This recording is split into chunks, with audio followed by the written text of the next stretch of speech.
Guns, camera, action, okay? Today's episode, we're going to be talking about guns. They're on the table here, okay?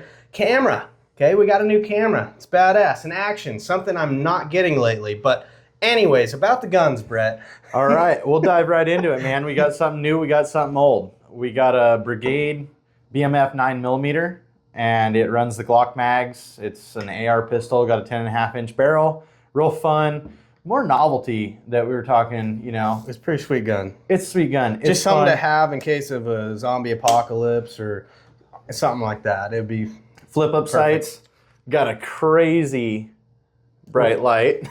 That was one way to show it, because everyone's gonna be like, "What the?" When you're sitting in got bed, your attention now. Yeah. When you're laying in bed next to your wife at fucking 10 o'clock watching YouTube videos, and all of a sudden you're watching it and it lights up the whole room, and she wakes up. We apologize. That was sorry, Brett. guys. That was fun though.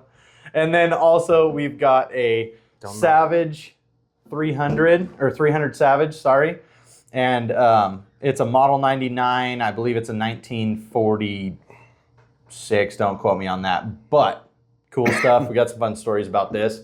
So, yeah. What are you thinking, Hans? What do you like? What do you don't like? What do you think? What's your opinions? I like them. I mean, they're guns. You just like guns. Yeah, really cool. No, it's good. That was kind of like the intro to kind of get you guys hooked right now, right? And then now we're just going to be talking about your car's extended warranties. So. Yeah. But no, we got some. Brett wanted to show off some cool guns. We've been talking about. Yeah, I got today. a couple little stories about them too. We've been in the process of making some more shirts for Farmers Market. We've been doing. We got a new toy that we were also talking about, but these came up. We started talking about them. We were like, you know what? Screw it. Let's throw them on the table. They're always good to have. About them. People want to hear stories. So I think we'll run our baseline today. Will be on our new products and what we're going to be doing this season. But I had a friend and he bought a Brigade, and we went out and shot it. Thought it was the coolest thing in the world. Didn't even shoot it with sights on it. Just took it right out of the box and went and shot it. Wound up going back. He bought a second one. I bought this one. It's in the burnt bronze. They're super, super fun guns. Really fun to shoot. Like we said, they're a little bit more novelty. I mean, you're not going to be hunting with a 10.5-inch barrel AR, but cool stuff, fun stuff. I got the light on it. I usually kind of keep it around for, that midnight, somebody knocking on the door that you don't know who the fuck it is. But cool, fun. Yeah, that's about all I got on that. This one I bought from a guy years and years ago. No, you have to say it like you told me. I got to tell the whole story. Well, you don't tell the whole story, but it wasn't just a guy. So I was in the market for a gun. I had some extra money and I wanted to buy a new gun, right? And a friend of a friend of a friend of a friend, right? I wound up getting a hold of a buddy and I was like, hey, do you know anybody that's selling any guns? And he's like, dude, I do. I know this guy that sells some guns. So I wound up going to kind of a shady part of the town and rolled into this dude's double wide mobile. He just said it was an experience. That's all I was trying to get out Total of it. crackhead. Not even going to lie about that. He was probably getting his next 8-ball from what I was buying from him. You supplied him with something. Right. Anyway, he sold me that rifle for $200. And this is like 10 years ago. And you instantly killed a deer with it that year. Yeah, so funny thing about that, right? So he's like, dude, it's dead nuts. It's dead nuts, right? Like, it's on. It's dead nuts. Like, kept saying dead nuts. And I'm like, oh, okay, cool. How much you want for it? $200. All right, well, fuck, I'll buy it. So I bought the rifle. It's hunt quality. It's not completely pristine, but it is in pretty damn good shape. It's got the old Alaskan 2.5 power fixed scope on it. And I bought it from the guy. I took it out. I took one of the little small Gatorade bottles, and I went out and just rolled out to the BLM. I ranged my truck, went back to the truck, shot, just braced on my door, boom, took a shot, blew this Gatorade bottle apart. So he wasn't, all right, he wasn't it was lying. dead nuts. Yeah, he wasn't lying. So I'm like, okay, that's cool. Only time I ever fired the gun. I took it to hunt that season, wound up killing this deer, actually. How perfect is that? Convenient, right? I killed this buck with that rifle, second round out of the gun. I wound up going, and later in the season, I was hunting with my wife and my father-in-law in a different zone with my other tag, my second tag, and harvested another buck with it with the third round. I think I shot it 2 or 3 other rounds out of it 10 years ago. I haven't fired the thing since. It sat in my gun safe. It's just a cool piece of Americana, in my opinion. It'll sit in my gun safe and get shot once in the next 10 years. Yeah. You know, it's just a fun little rifle. It's the 300 Savage. They also made the 303. And then when the 308 took over, it was a superior round. These kind of fell off. They're hard to find ammo for. A lot of the ammo I find is at like gun shows, people reloading, stuff like that. So yeah, I harvested a couple of animals with it the first year I bought it. The guy wasn't lying. It was dead nuts. Well, so maybe the title of this episode will just be Dead Nuts. You know? But no, cool story. That's what we've been talking about today, so that's why Brett brought it up. Yeah. Farmers market. Yeah. That was a big ticket for us last weekend. We did the farmers market last weekend, and it was honestly pretty slow to start off, and we were a little concerned. It was rough. Like, this just isn't our environment, you know. But we ended up meeting some really good people, and it turned out to be a decent show for us. So we're planning on doing it again. We had a little wager. I'm not going to say how much, but we had a wager. If we made X amount of money, we'd come back. And there was no way that was going to hit at 11 o'clock. And then 11. You know, we were there for 3 hours and sold one thing. We're like, no way. And then all of a sudden, a different group of people came in that were more our style, and it turned out pretty good. So yeah, we met some good people, made some good contacts. Hopefully we can make some things happen with some of these people that we did meet. You know, getting the printer going with them, making some merch for them on some stuff outside of our own thing, some of their stuff. We met a guy that was a hardcore fisherman. We'd love to see him again. You know, he's great. Had a couple gals we didn't get your number, but we know you took a card, and if you did follow through with you'll watch the podcast, reach out to us. Our numbers are on the card. We'd love to have you on. Absolutely. Dude, you are awesome. I'm terrible with names. Yeah, I can remember your face, but... Yeah. And we just made some cool fishing shirts. Yes. Perfect for you. Kind of for you. Yeah, we were like, he's going to want those. Yeah. So anyways, reach out if you are watching this. Sorry we don't remember your name, but we're forgetful. Yeah, it happens. It's life. So anyway... dive right into it, man. This is the new thing. Zach is beside himself about this, and so am I. This thing is amazing. It's really going to step our game up. It's going to be what we shoot pretty much everything with this year. Well, it's going to be our main thing. Backstory on it. If you guys have followed along, we've been filming. We had some cameras. We talked about the Casos. Yep. And we had some camcorders that we bought off Amazon. Just some cost-effective stuff. Exactly. And, you know, we thought finally we've been in the market to get something better. We've been talking about it. And if you followed along, you know we've been saying we want to get upgraded equipment. Yes. Get better footage, all that stuff. So this is the time. This might not be your meat eater or muley freak kind of camera, but it's still a pretty decent, for us, top-line camera. Panasonic camcorder. It's a HC VX1. We already went out and filmed some stuff with it, uploaded it, took a look at it, and it's crazy how much better this camera operates. Amazing. So we're kind of excited about it. Like I'm ecstatic. Like I've been telling him since I got it, like, dude, I have to. I want this. And you know, I was actually centered on one other camera, and I was watching videos of people filming on both of these, and this one came up, and I was like, dude, that's the one now. I have to do it. Came across a deal of one, got it. We've tested it out. He's a believer now. So it's amazing. It's going to shoot. Yeah, it's going to step everything our game that up. we need to do. Antelope's going to be a big one. We were going to try and do it for the podcast today.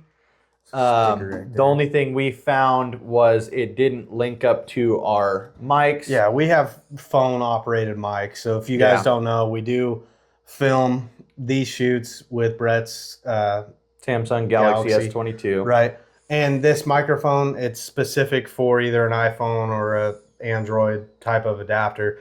And on this camera, we need to get a shotgun mic. So that'll be the next thing on our bucket list of things to do. But for now, we're just excited to try these out and see how it works in the field. The zoom on it is what got me. Yeah. The clarity on the zoom is what got me. Well, just in general, it's clear, but zooming in, it's amazing what you could see. I mean, animals, whatever you're looking for, you could see really well with it. So super impressed so far. We'll see how it all pans out. But yeah, that's a awesome camera, and I'm happy about it. And we got another one too, which is a Sony, but that was a not 1080. It's not a 4K one, but it's an HD camera. We tested that one out too. It still works pretty good. So it'll be great when we're not together, so we can still have two. Yep. But I think main camera for sure on this, and then we'll probably lay off this year. Have spent quite a bit of money and whatnot, but honestly, guys, we put a lot of our own money into this, and then we make enough to kind of keep the rest of it going, So if anything, what we make just allows us to put more merch into our inventory and to be able to go to farmers markets and read up and do it again.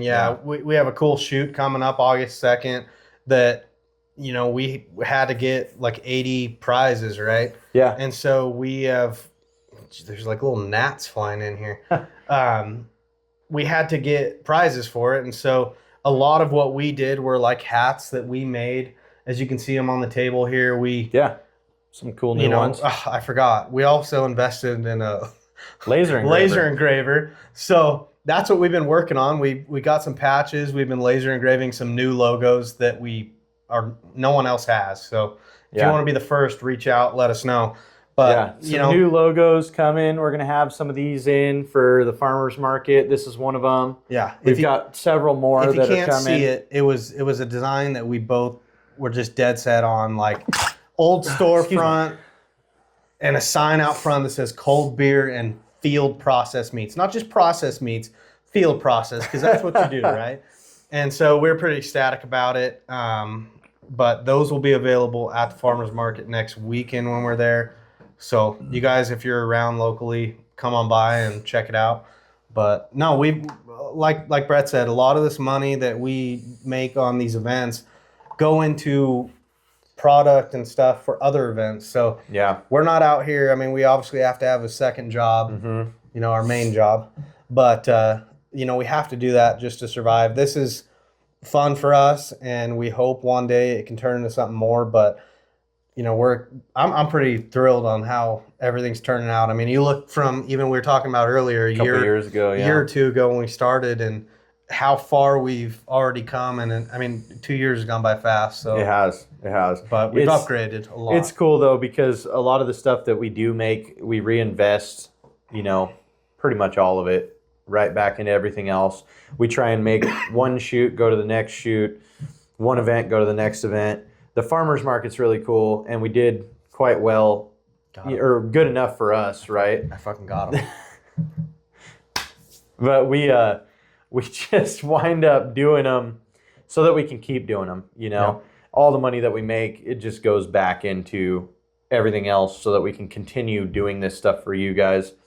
Man, everything we do is pretty much local. We're trying to reach out. Obviously, we have the Etsy page, which does all right, and it is a good option when we don't have something on the table. But like anyone, you like to have stuff available right then and there. Exactly. You run into people, you go to the store, you want to buy something that's there. And they want to buy it, yeah. But, at the market last weekend, we had a couple of gals come in, and they were very they complimented us well and told us, we had really good stuff, and then wound up going on our Etsy page and finding a bunch of stuff, and then coming back to us and custom ordering like 3 different things that we made and got out to them, and they thought were really great. So we do all sorts of stuff. We get anything and everything that you guys can think of, and if we have it on the Etsy or if we don't have it on the table, we try and make it for everyone else as well. But yeah, it's just a good ordeal all the way around, and we're just trying to grow every time we do it. We try and get better, and I think we've done that. We've succeeded at that, and we just gotta. We can't do it without you, though. Well, yeah, the YouTube, definitely not. We couldn't do it without you guys. We could ramble on about whatever we want to ramble on about and whatnot, but it'll be cool to see what the seasons are coming up. We've got a month and a half now until antelope hits, and then we've got a whole month of that. Then 2 weeks later, we're going to dive right into... Sorry, I didn't mean to cut you off. We're going to dive right into that 46 buck tag I got. This is the issue we have, is I think of something. And we have so many ideas, right? But maybe one thing we could throw in here, sorry, let me real quick. Go ahead. Into this video, maybe we could go out, set your blind up in your backyard, set up this camera and just do a quick little shoot so people can see the clarity of it. That'd be fun. And throw it just in this. So right now as we're talking, right, hopefully you're watching it right now, that it's an image of that. But yeah. Pretty nice, isn't it? Okay, on. Might have a big one coming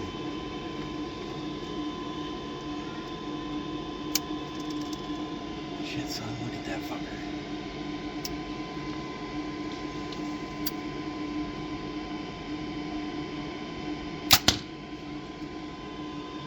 Got him.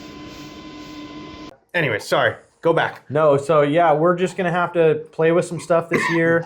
I got that buck tag. We're gonna dive right into that 2 weeks after antelope. Bet your ass we're gonna be using the new camera. We're gonna be trying, and I'm gonna be there like, Brett. Nope, I've got a cameraman. Too small. Okay, he's only a 5x5. Next one. You're right. We're gonna have some fun with that hunt. We've got a lot of time in the midst of my hunt. Your hunt's gonna happen. We're going to have to bounce back and forth, which will be fun too, because maybe we can do some stuff where I can film my wife. Maybe I can come and film you, and then we knock a couple deer down quick and go back over to shooting the big buck. And then also I was talking about maybe trying to... I'm going to laugh my ass off if I shoot one bigger than you. Oh, dude, I would laugh too. I would absolutely laugh too. I was also thinking, though, there's a tag, a general elk tag, that does 14 days in November, and thinking about maybe doing that. And I know one of the 4 or 5 units that it covers, and it's a rifle tag. Oh. That's what's intriguing to me. It's only 14 days, but I know there's a lot of elk. 300 Savage? I can't get out there very far with a 2.5 power fixed scope. I would shoot my 7, but if you're interested in that, that's just something that I was thinking about and I hadn't even told you about yet. But I'm sure we'll talk about it as soon as this is over. Yeah, and which would be crazy, because then you literally go August 15th through September 15th. We got antelope, and then October 5th, my season opens. And then the 15th, yours opens. And it's then... 10th. Huh? It's the 10th. 10th, sorry. And through then... the 31st. Through the 31st, which mine goes the 5th through the 31st. And then right after that, it would be November 15th through the 31st, I believe. And it goes 2 weeks, 2 weeks, 2 weeks, 2 weeks, right in and out of season. Any sex tag, or it's I think it's actually an antlerless tag. So cow only. Yeah, it's cow only, but there's a lot of elk in the unit. The one unit that I know particularly I've seen elk in. Yeah. So it's something that we could think about, something we could try and do. I don't know if I think I have an area if I do the one tag I normally get, but yeah, we'll just have to see.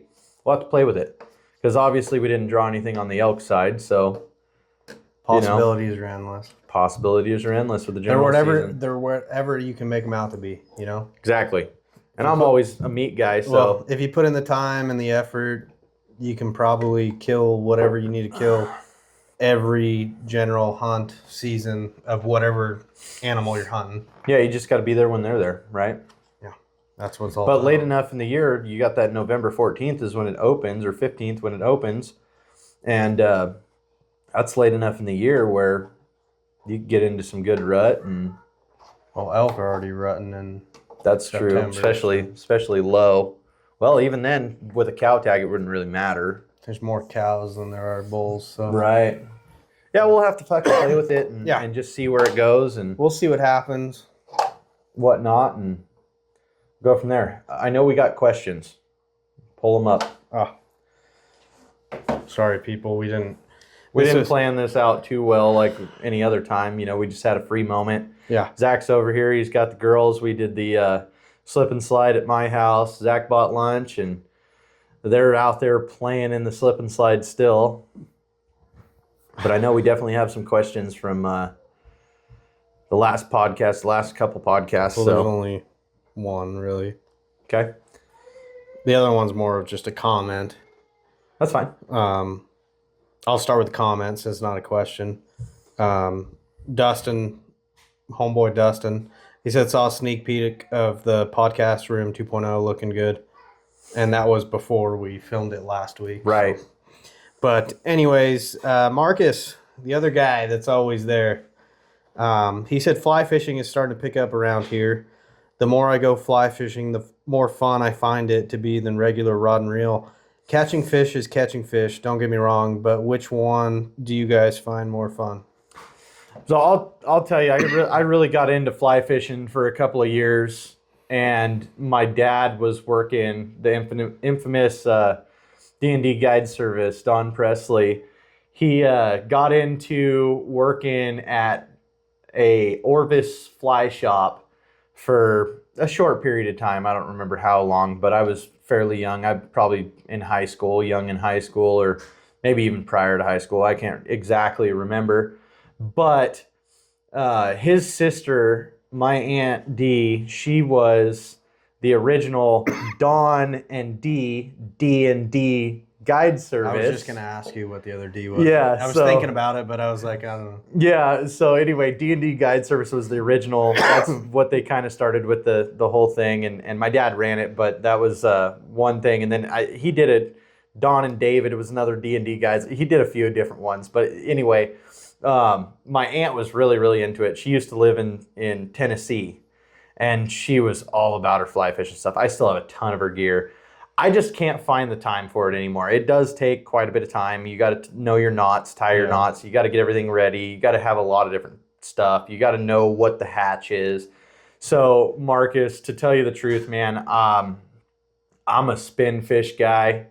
Tie a knot, throw it on. You can throw a tackle box at them in an hour, right? Like, whatever's working, whatever's not working, you can go for it. Fly fishing, you really got to know your stuff. I will tell you this, though. I didn't do a whole lot of like bank, stand out there and whip out, however many feet you can cast and drift and do your thing or whatever. I did a lot of drift boat stuff, but it's really cool because you have a strike indicator, which is essentially just a bobber, and you're floating down through these ripples and you're throwing, stuff at them. And the fish that you catch are impeccable to the fish that you catch on a rod and reel or like a spinning setup, So there's that, and it is like archery hunting in a sense. Like I have a friend, all his dad, all his grandpa, all he does is 100% archery and 100% fly fish. He doesn't touch rifles very often. Very, very rarely does he do a rifle hunt. And very rarely, if at all, he will ever do a spinning reel. And they live in, it's north of us here. I don't remember where, in Idaho. But anyway, he has harvested some of the nicest trout, nicest salmon, biggest bucks. Like, he is dead set on it. take your shoes off and go and sneak up on it kind of thing. Hardcore hunter, hardcore fisherman. He'll pack in 6 miles, just go fish in a hole, and catch these monster browns and stuff. So I would say there's major benefits to both. I will tell you I'm more of a spin guy just because of the convenience factor, and obviously having kids, like the littles, for me to tie flies and get them and untangle knots, and it would be a lot. Not saying that I wouldn't try it, but fly fishing is a lot of fun. We've got a lot of world-class fly fishing right around our area, not far from us. What do you think? Have you ever fly fished at all? Never fly fish. So Never fly fished. I'm just gonna go with sitting on the bank, putting some split shots on, and casting her out. But you're a big bass guy. You like your bait casters. Oh, I used to do it a little bit. I mean, I wouldn't say I was big in it, but there's something fun about catching bass. Top water was always a thing for me. Like, oh man, something about just frogs or whatever, top water, and they just hit it different. It's kind of fun, but it is. No, I never fly fished. Not against it. Just never tried it. Never really had anyone that did it. So right. And like you said, when you have kids, trying to get them to do that would be impossible. It's easier just to throw their bait out, and if something hits, you call them back over because they're playing. Right. Let's be real. That's what they go do. They're not going to sit there with you and watch the pole. Like, they're going to go play with the other friends and do whatever. And so. Well, and we went 2 weekends ago. And that's all 5 girls were up and down the bank, playing in the mud. You get a bite and you're like yelling at them, "Get over here now!" Yeah. Set the hook and let it just play for a little while until they can get back. You gotta quit that shit. Oh shoot! It came out of nowhere. I don't know why. Maybe it was you talking or something. I don't know. I guess bore you on the fly fishing subject. Anyways, that's about all I got. I mean, that's our questions. If you guys have anything you want to talk about next week, leave a message. Send us a message. Text us. Message on the, leave a comment. Whatever you want to do. Yeah. Let us know. We love to answer your questions. Real recap real quick. I mean, stay tuned for the farmers market next weekend. We'll be out there. We got new merch. If you guys are interested in that too, want to see pictures, reach out to us. We can definitely send it to you. And stay tuned for the new footage on the Panasonic. Yeah. Yeah. And then stay tuned also. We're going to have a guest, a really great guest on here as well. We've been saying that for months. And we'll get that dealt with. We've got to do it before hunting season. If not, it's going to be next year, right? Call him out right now. Yeah, Daryl Nunez, you're up. Let's go. Let's get it put together. I know you're going to watch the podcast. That we've been talking about it for 3 or 4 of them. We've got a new bar set up. Yeah, we've got a couple areas. You text Brett, tell him what your beer of choice is. Hey, if it's easy for us to come to you, man, I know you got a pretty sweet spot too. We could just sit down and hang out at your place or we're not whatever. Against anything. We can move around. We don't need to be rooted. We like having different areas. You know, your partner John, we went to his place and shot it at his place. I mean, we're mobile. We can go anywhere. It's very rare that a podcast is filmed in the same spot. And 2 times week to week. Yeah, exactly. Exactly. I mean, look at last week. It was at my house. The week before it was here. So, it changes. The week before that, it was in the backyard. Yeah. It's always different. So we're not stuck to one area, but we do want people that are interested in what we're interested in to have a conversation. So. Yeah, and I 100% guarantee you that we sit down and we start talking with Daryl, and it's going to be a 2-part. Well, I'm fine with that. You guys will probably be fine with that too. We'll bring the beer, Daryl. Yeah. What do you drink? Text Brett. Tell him what your beer choice is. I have a nice big fridge in the garage that I will stock up. And you don't have to get off your chair. Like you're sitting there and you start shaking it and you're like, oh, and I'll hold on one second. I'll run over there. I'll go grab one. I'll pop it for you and everything. Set it wherever you want it set, and let's go. We'll keep going, right? Let's keep talking. Might have to cut for a pee break every now and again, but even then. Yeah, at the end of part 1.